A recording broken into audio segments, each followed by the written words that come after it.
Hi friends and respected mentors, myself is Keshamoni Chandrasekhar. I am a G544 participant. So today in this video I am going to share my views on the part of art of parenting. పిల్లల్ని పెంచడం ఒక కళ అనేటువంటి concept మీద mister Vijay sir has given a wonderful session. So ఒక father మదర్గా మన పిల్లల్ని మనం ఏ విధంగా పెంచాలి, సో మనం ఎటువంటి సపోర్టు గైడ్లైన్స్ మనం ఇవ్వగలిగితే వారి యొక్క బ్రెయిన్ మెచ్యూరిటీ లెవెల్స్ పెరగడానికి అవకాశాలు ఉంటాయి. ఒక మంచి పౌరుడిగా మనం సమాజంలో వాళ్ళని తీర్చిదిద్దడానికి ఒక గొప్ప పేరెంట్స్గా మనం ఎటువంటి చర్యలు మనం తీసుకుంటే వారు మంచి స్థితిలోకి వెళ్ళడానికి అవకాశాలు ఉంటాయి అనేది చాలా చక్కగా వివరించారు. So dear friends and mentors, in this video I'm going to share my views on the part of art of parenting. Dear friends and mentors, so సాధారణంగా ప్రతి మనిషి జీవితంలో కూడా మ్యారేజ్ అనేది అత్యంత కీలకమైనది. మరి మ్యారేజ్ అయిన తర్వాత ఖచ్చితంగా కపుల్స్ అందరూ కూడా మరి పేరెంట్స్గా మారడానికి ప్రయత్నం చేస్తారు. ఎప్పుడైతే ప్రెగ్నెన్సీ కన్ఫర్మ్ అవుతుందో వెంటనే వారి యొక్క రిలేటివ్స్కి, వారి యొక్క పేరెంట్స్కి అందరికి కూడా ఆ ఆనందాన్ని షేర్ చేసుకోవడానికి ప్రయత్నం చేస్తారు. అండ్ కంటిన్యూస్లీ అదేవిధంగా వారిలో కూడా బ్రెయిన్లో కూడా చాలా చేంజెస్ వస్తాయి. అంటే మేము పేరెంట్స్గా మారబోతున్నాం, మరి మా యొక్క పిల్లల్ని ఏ విధంగా మనం పెంచాల్సి ఉంటుంది అండ్ ఏ విధంగా కేరింగ్ తీసుకోవాల్సి ఉండే అనే విషయాల మీద కొంత అవగాహన తెచ్చుకోవడానికి ప్రయత్నం చేస్తారు. ఎప్పుడైతే ప్రెగ్నెన్సీ కన్ఫర్మ్ అవుతుందో వెంటనే డాక్టర్ దగ్గర ఆ బేబీ గ్రోత్ గురించి అండ్ ఎటువంటి ఫుడ్ తీసుకోవాలి, సైకలాజికల్గా మదర్ స్ట్రాంగ్గా ఉంటేనే బేబీ గ్రోత్ పెరగడానికి అవకాశాలు ఉంటాయి. కాబట్టి ఎప్పటికప్పుడు వీటి మీద సమాచారం సేకరిస్తూ చాలా కేరింగ్గా ఆ బేబీ మీద దృష్టి పెట్టడం జరుగుతుంది.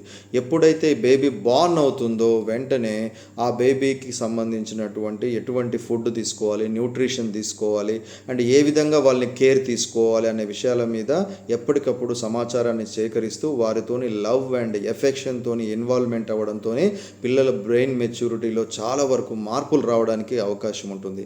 అండ్ అదేవిధంగా ఫర్ ఎగ్జాంపుల్ 1 to 6 years కనుక మనం తీసుకున్నట్టయితే 1 to 6 years అనేది సాధారణంగా పిల్లల్ని ప్లే మూడ్లోకి తీసుకుపోతుంది. అంటే ఆ సమయంలో పిల్లలు చాలా వరకు కూడా ఆట బొమ్మల ద్వారా అండ్ యాక్టివిటీస్ ద్వారా వారి యొక్క బ్రెయిన్ని డెవలప్ చేసుకోవడానికి చాలా వరకు అవకాశాలు ఉంటాయి.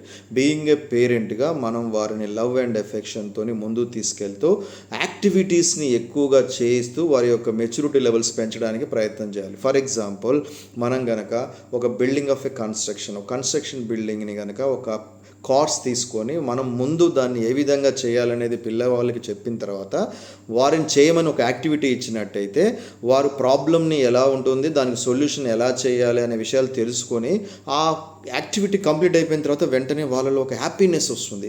ఆ హ్యాపీనెస్ వారిని ఏం చేస్తుందంటే మరిన్ని విషయాలు తెలుసుకోవాలన్నటువంటి జిజ్ఞాస వాళ్ళలో కలుగుతుంది. సో కాబట్టి 1 to 6 years పిల్లలందరికీ కూడా ఎక్కువ ప్లే గేమ్స్ ద్వారా అండ్ అదేవిధంగా ఇక్కడ దగ్గరలో ఉన్నటువంటి ప్లే స్కూల్స్లో జాయిన్ చేసి అక్కడ స్కూల్లో ఉన్నటువంటి ఎన్విరాన్మెంట్ అంతా కూడా పేరెంట్స్ గ్రహించి అండ్ టీచర్స్తో కూడా వారి యొక్క గ్రోత్ లెవెల్స్ ఎలా ఉన్నాయో తెలుసుకుంటూ ముందుకు వెళ్ళగలిగితే కనుక వారి యొక్క మానసికంగా, శారీరకంగా అండ్ సామాజికంగా వాళ్ళు ఏ విధంగా ముందుకు వెళ్ళాలి అనేది పేరెంట్స్ ఖచ్చితంగా ఒక అవగాహన కలిగి ఉంటే కనుక మంచి పేరెంట్స్గా వారు వారి పిల్లల్ని తీర్చిదిద్దడానికి అవకాశం ఉంటుంది. అండ్ అదేవిధంగా మనం గమనించినట్టయితే ప్రస్తుతం అన్నీ కూడా న్యూక్లియర్ ఫ్యామిలీస్ అయిపోయినాయి. అంటే ఒకప్పుడు ఎలా ఉండేదంటే పూర్వకాలంలో మరి మదరు, ఫాదరు అండ్ నాయనమ్మ, అమ్మమ్మ అండ్ అదేవిధంగా బాబాయిలు, పెద్ద నాన్నలు అందరూ ఒకే దగ్గర ఉండడంతోనే సో ఈ కొత్తగా వచ్చినటువంటి కపుల్స్ ఆల్రెడీ ఇంట్లో ఉన్నటువంటి పిల్లల్ని ఎలా పెంచుతున్నారు అనేది కొంత అవగాహన కలిగి ఉంటారు. కాబట్టి రేపొద్దున వారు పేరెంట్స్గా మారిన తర్వాత కొంత అవగాహన ఆల్రెడీ ఉంటుంది కాబట్టి ఒక సపోర్ట్ అనేది ఉంటుంది కాబట్టి వారు ఎక్కడ టెన్షన్ లేకుండా కూడా పేరెంట్స్గా మారడానికి ఎక్కువగా ముందుకు రావడం జరుగుతుంది. సో ఎప్పుడైతే ఒకప్పుడు అమ్మమ్మ, తాతయ్య లేకపోతే నాయనమ్మ వాళ్ళు పర్యవేక్షణలో ఈ పిల్లలు పెరుగుతారో చిన్నతనం నుంచి కూడా వాళ్ళని ఏ విధంగా గ్రోత్ లెవెల్ తీసుకుపోవాలి, ఏ విధంగా స్నానం చేయించాలి, ఏ విధంగా వాళ్ళకి వార్మప్స్ చేయించాలి అండ్ ఏ విధంగా వారి యొక్క క్యారెక్టర్ని మనం ముందుకు తీసుకుపోవాలనే విషయాలని వారు చక్కగా వివరించడంతో పిల్లలు చాలా యాంగ్జైటీతోని, ఎఫెక్షన్తోని వాళ్ళు ఆ విషయాల మీద కాన్సన్ట్రేషన్ చేయడానికి చాలా వరకు అవకాశాలు ఉంటాయి. అండ్ అదేవిధంగా అదేవిధంగా వెనకటి కాలంలో నాయనమ్మ అండ్ తాతయ్య ఇలాంటి వారు వారికి యాంగ్జైటీ కలిగించాలన్న ఉత్సాహంతో వాళ్ళకి కథల రూపంలో, స్టోరీస్ రూపంలో వారి క్యారెక్టరైజేషన్ని, వారి యొక్క హ్యాబిట్స్ని, ఒక మనిషి ఏ విధంగా ఉండాలి, ఒక అవతల వాళ్ళతో మాట్లాడేటప్పుడు మనం ఎలా బిహేవ్ చేయాలనే విషయాలని కథల రూపంలో చెప్పడంతో చాలా ఇంట్రెస్టెడ్గా చాలా విషయాలు నేర్చుకోవడం జరుగుతుంది. ఆ తర్వాత వారు కూడా ఆ కథల్లో ఉండే క్యారెక్టర్స్ని తీసుకొని వారు కూడా ఆ విధంగా ముందుకు వెళ్ళడానికి ప్రయత్నం చేస్తారు. కానీ ప్రస్తుతం ఉన్నటువంటి పరిస్థితుల్లో మరి న్యూక్లియర్ ఫ్యామిలీస్ ఉండడంతో చాలామంది పేరెంట్స్ వీటి మీద అవగాహన లేకపోవడంతో కొంత ప్రెజర్కి లోన్ అవుతున్నమాట వాస్తవం. అయినప్పటికీ కూడా మనం మన యొక్క పిల్లల్ని శారీరకంగా, మానసికంగా, సామాజికంగా వాళ్ళని ముందుకు తీసుకెళ్ళడానికి కొన్ని టిప్స్ని కనుక మనం పాటించినట్టయితే మనం ఒక గుడ్ పేరెంట్స్గా దిశానిర్దేశం చేయడానికి చాలా వరకు అవకాశాలు ఉన్నాయి. Dear friends and respected mentors, now I'm going to give some important points regarding how to become a good parenting. ఒక గుడ్ పేరెంట్గా మన పిల్లలకి మనం ఎటువంటి సపోర్ట్ను అందిస్తే వాళ్ళు రేపు గుడ్ సిటిజన్స్గా ఈ యొక్క సొసైటీలో నిలబడడానికి అవకాశం ఉంటుంది. కేవలం లవ్ అండ్ ఎఫెక్షన్ కాకుండా ఎటువంటి బౌండరీస్తోని మనం వాళ్ళకి డిసిప్లిన్ నేర్పించగలిగితే వారు రేపు సక్సెస్ఫుల్ పర్సన్స్గా నిలబడతారు అనేది కొన్ని టిప్స్ ద్వారా మనం నేర్చుకోవడానికి ప్రయత్నం చేద్దాం. First of all, show unconditional love. So love your child for who they are, not for their achievements. మన పిల్లల్ని మనము పెంచేటప్పుడు సాధారణంగా మనము లవ్ అండ్ ఎఫెక్షన్తో పాటు సరైనటువంటి సపోర్ట్ మనం అందించగలిగితేనే వారు ఎటువంటి కన్ఫ్యూజన్ లేకుండా వారి యొక్క బ్రెయిన్ మెచ్యూరిటీ అవ్వడానికి అవకాశం ఉంటుంది. దీంట్లో భాగంగా ఒక ఎగ్జాంపుల్ తీసుకుంటే, మన పిల్లలని మనకు దగ్గరలో ఉండేటువంటి ఒక స్కూల్లో మనం జాయిన్ చేసినప్పుడు ఆ స్కూల్లో ఉన్నటువంటి ఆ యొక్క ఎడ్యుకేషన్తో పాటు వారి యొక్క మెచ్యూరిటీ లెవెల్స్ ఎలా డెవలప్ అవుతున్నాయనేది ఖచ్చితంగా వారి యొక్క క్లాస్ టీచర్ని అడిగి తెలుసుకోవడానికి ప్రయత్నం చేయాలి. ఫర్ ఎగ్జాంపుల్, రెగ్యులర్గా డైలీ చాలా యాంగ్జైటీతో ఇంటికి వస్తున్నటువంటి స్టూడెంటు ఈ రోజున చాలా మూడీగా ఇంటికి వచ్చినాడంటే వెంటనే పేరెంట్స్ ఏం జరిగింది అని తెలుసుకోవడానికి ప్రయత్నం చేయాలి. ఒకవేళ ఆ యొక్క స్టూడెంట్ కనుక ఈరోజు నా యొక్క ప్రోగ్రెస్ రికార్డులో చాలా తక్కువ మార్కులు రావడం జరిగింది అని చెప్పినప్పుడు వెంటనే అగ్రెసివ్నెస్తోని, నీకు ఇంత ఫీజు కడుతున్నాను, ఇంతగా నీ కోసం సపోర్ట్ చేస్తున్నాను, అయినా సరే నువ్వు మార్క్స్ తెచ్చుకోవట్లేదు, ఐఎమ్ వెరీ డిసప్పాయింటెడ్ అని అగ్రెసివ్గా తన మీద మన యొక్క కోపాన్ని వ్యక్తం చేయగానే ఆ వయసులో ఉన్నటువంటి ఆ పిల్లవాడు చాలా టెన్షన్కి లోన్ అవ్వడం జరుగుతుంది. ఎటువంటి సపోర్ట్ పేరెంట్తోని రాకపోయేసరికి అతను కన్ఫ్యూజన్లో పడి అతని యొక్క అభ్యసన సామర్థ్యాలు కూడా తగ్గిపోవడానికి అవకాశం ఉంటుంది. అండ్ అదేవిధంగా రేపు ఫ్యూచర్లో మరింత ఎఫర్ట్స్ పెట్టడానికి కూడా చాలా భయం ఏర్పడుతుంది. సో దాంతో ఆ కంప్లీట్గా ఎడ్యుకేషన్ మీద అనగానే ఒక రకమైనటువంటి నెగిటివ్ ఫీలింగ్ అనేది క్రియేట్ అవుతుంది. అలా కాకుండా ఆ మార్క్స్ను చూసి నెక్స్ట్ ఫ్యూచర్లో మరింతగా కష్టపడడానికి ప్రయత్నం చేయి. ఈ యొక్క ఎగ్జామ్లో చాలా వరకు నువ్వు మంచి ప్రాక్టీస్ చేశావు, అయినప్పటికీ కూడా మంచి మార్క్స్ రాకపోయినా నో ప్రాబ్లం.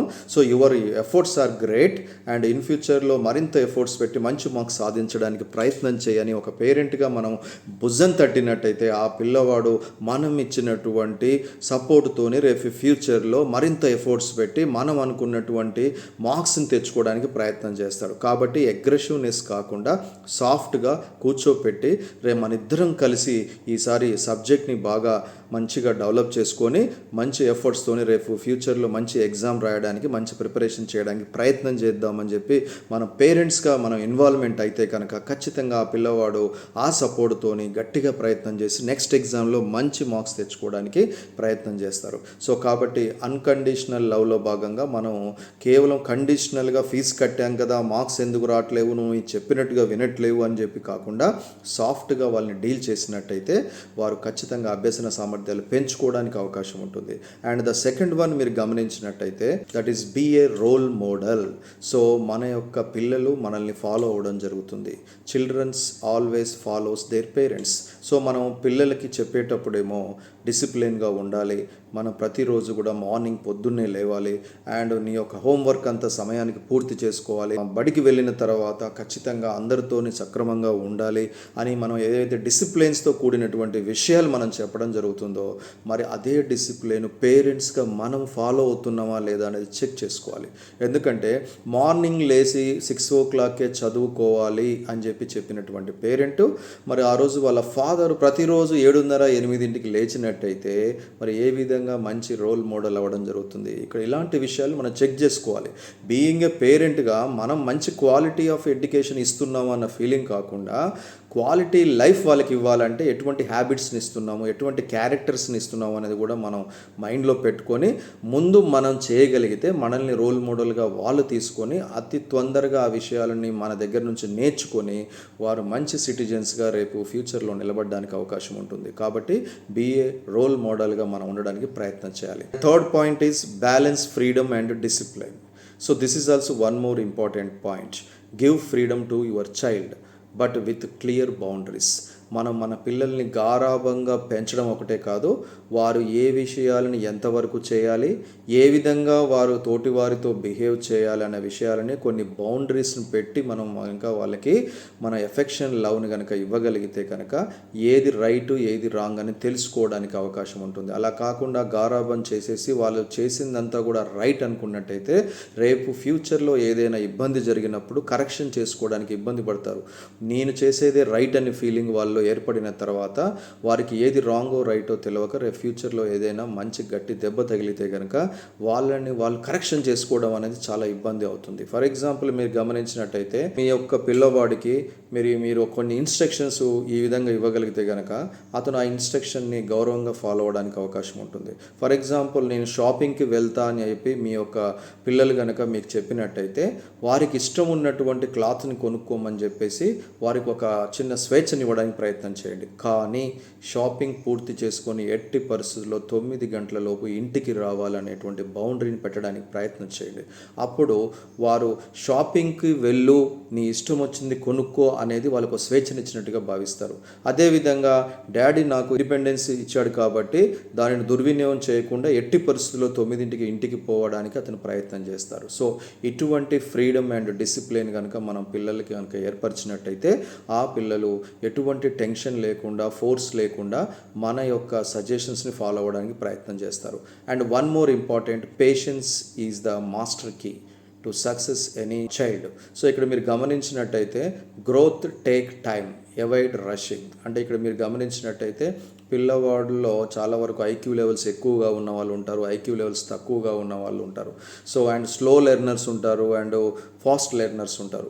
మన చైల్డ్ ఎలా ఉన్నాడు అనేది వాడి సైకాలజీకి తగ్గట్టుగా మనం వాడికి సపోర్ట్ చేయగలిగినప్పుడు మాత్రమే అతని యొక్క స్కిల్స్, ఎబిలిటీస్ డెవలప్ అవ్వడానికి అవకాశం ఉంటుంది. ఫర్ ఎగ్జాంపుల్ రోజు స్కూల్కి వెళ్ళేటప్పుడు షూస్ వేసుకోవడానికి ప్రయత్నం చేస్తాడు.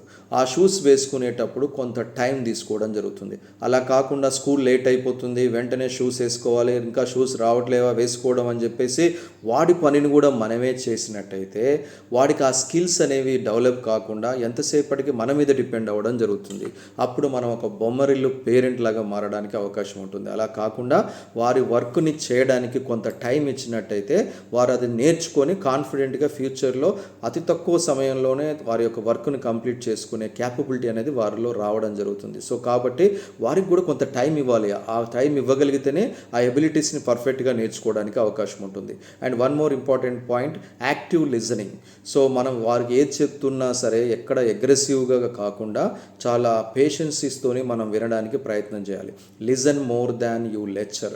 మనం వారికి ఎటువంటి సజెషన్స్ ఇస్తున్నాం అనే దానికంటే ముందు వారు ఏం చెప్తున్నారో కూడా వినడానికి ప్రయత్నం చేయాలి. సో ఫర్ ఎగ్జాంపుల్ ఒక పిల్లవాడు నేను ఈరోజు స్కూల్కి వెళ్ళను అని చెప్పి మారం చేయడం జరుగుతుంది.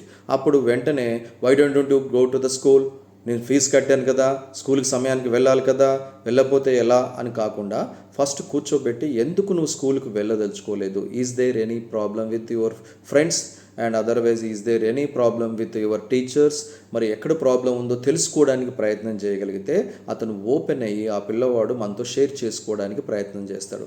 ఆఫ్టర్ దట్ దాన్ని బట్టి మనం కౌన్సిలింగ్ చేసి అతన్ని స్కూల్ పంపించడానికి ప్రయత్నం చేయాలి. అంతేగాని అగ్రెసివ్గా అతను చెప్పిన వెంటనే అతని సామర్థ్యాలని పెంచే విధంగా కాకుండా తన మనసును నొచ్చుకునే విధంగా మనం అగ్రెసివ్గా బిహేవ్ చేసినట్టయితే అతను మొండిగా మారడానికి అవకాశం ఉంటుంది. కాబట్టి యాక్టివ్గా మనం వారు చెప్పింది కూడా మనం వినడానికి ఫాలో అవుతూ వారు చెప్పిన తర్వాత దానికి అనుగుణంగా వారికి సలహాలు ఇవ్వడానికి ప్రయత్నం చేయాలి. And one more important, encourage efforts not just result. This is also very very important. Now A days ప్రతి పేరెంటు ఖచ్చితంగా ఈ పేరెంటింగ్లో ఈ పాయింట్ని ఖచ్చితంగా ఫాలో అవ్వడానికి ప్రయత్నం చేయాలి. ఈ రోజుల్లో మనం చూసినట్టయితే 6వ తరగతి నుంచే ఐఐటి, నీట్ లాంటి ఫౌండేషన్ ప్రోగ్రామ్స్లో జాయిన్ చేసి పిల్లవాడికి బేసిక్ స్కిల్స్ కూడా నేర్చుకోలేనటువంటి పరిస్థితులు ఏర్పడ్డాయి.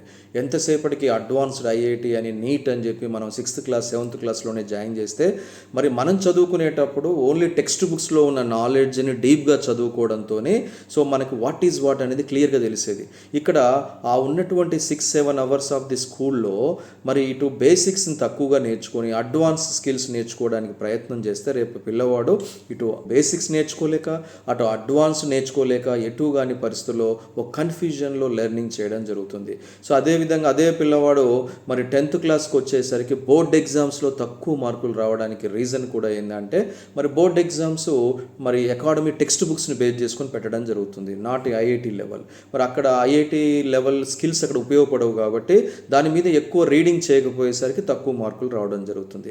అదే విద్యార్థి రేపు ఇంటర్మీడియట్లోకి వెళ్ళిన తర్వాత మరి అక్కడ మళ్ళీ ఐఐటి జేఈ, ఇక్కడ ఈ పిల్లడి యొక్క సామర్థ్యం ఎంత, మరి ఐఐటి లెవెల్లో ఇతను సామర్థ్యాలు ఉన్నాయా లేవా తెలుసుకోకుండా చుట్టుపక్కల వారందరూ కూడా ఐఐటిలో జాయిన్ చేస్తున్నారు కాబట్టి మనం కూడా ఐఐటిలో జాయిన్ చేయాలన్న విధానంతో మన యొక్క పిల్లల మీద ఫోర్స్ పెంచి వారి యొక్క అభిప్రాయాలు తెలుసుకోకుండా కార్పొరేట్ కాలేజెస్లో జాయిన్ చేయడంతో ఈరోజు ఆ యొక్క కాంపిటీషన్ని తట్టుకోలేక ఆ సామర్థ్యాలు వారికి లేకపోవడంతో అది గుర్తించలేని పేరెంట్స్ ఉండడంతో కన్ఫ్యూజన్లోనే ఈ రోజున అదే కాలేజీ బిల్డింగ్ మీద ఎక్కి ఆత్మహత్యలు చేసుకోవడం మనం చూస్తూనే ఉన్నాం. సో కాబట్టి ఇప్పటికైనా పేరెంట్స్ ఒక పిల్లవాడిని రేపు మంచి సివిలియన్స్గా మార్చాలంటే ఖచ్చితంగా కొన్ని రూల్స్ అండ్ రెగ్యులేషన్స్తో తెలుసుకోవడానికి ప్రయత్నం చేయాలి. దీంట్లో భాగంగా encourage efforts not just results, అంటే లక్షలు పెట్టి కాలేజీల్లో స్కూల్లో జాయిన్ చేసిన తర్వాత రిజల్ట్స్ అటు ఇటుగా వచ్చినట్టయితే ఆ పేరెంటు ఈ యొక్క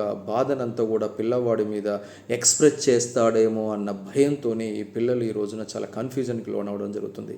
ఎప్పుడైనా సరే మనం గుర్తుపెట్టుకోవాల్సింది, we should always encourage the efforts not results. ఎప్పుడైతే వారి ఎఫర్ట్స్ని మనం గౌరవించగలిగినట్టయితే మనమిచ్చే సపోర్ట్తోని వాళ్ళు ఫ్యూచర్లో మరింత ఎఫర్ట్స్ పెట్టి మంచి రిజల్ట్స్ సాధించడానికి అవకాశం ఉంటుంది.